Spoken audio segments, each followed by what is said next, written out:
Hi friends, मी प्रियांका आणि आज मी हा चहा एन्जॉय करते माझ्या छोट्या छोट्या झाडांसोबत. चला तर पाहूयात मी लावलेली झाडे आतापर्यंत वाढली आहेत तरी कशी.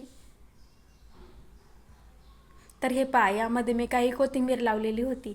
ही कोथिंबीर आता 25 ते 30 दिवसांची झालेली आहे आणि हे आपल्याला आता एवढी अशी वाढलेली दिसतीये. ही कोथिंबीर लावण्याआधी पण मी दुसरीकडे काही कोथिंबीर लावली होती.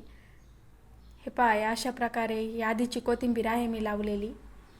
आणि ही आहेत अळूची पाने. ही लावूनसुद्धा मी साधारणपणे 1.5 ते पावणे 2 महिने झालेले आहेत. आणि ही पाने आता अशी मोठी मोठी झालेली आहेत, मस्त अशी हिरवीगार. आणि हे आहे वालाचं झाड.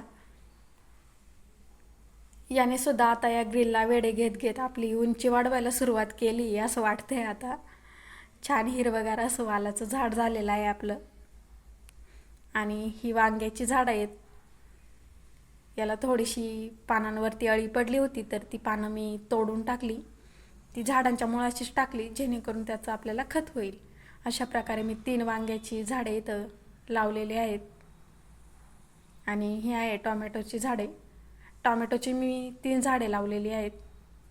खरं तर या झाडांची काळजी घ्यायला मला खूप आवडतं.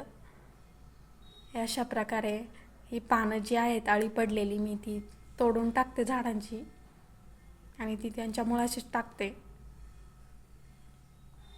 ही आहेत भेंडीची झाडं. 2 कुंड्यांमध्ये मी भेंडीची झाडं लावलेली होती. ती सुद्धा आपल्याला आता खूप हिरवीगार अशी झालेली दिसत आहेत.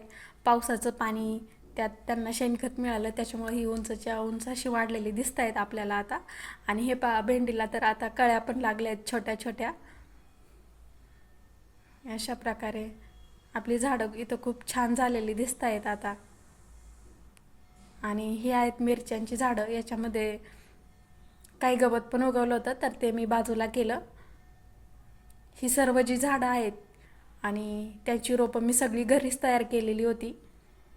आणि ही आहेत सर्व माझ्या गॅलरीमधली माझी सर्व झाडे. हे अशा प्रकारे खूप सुंदर दिसत आहेत.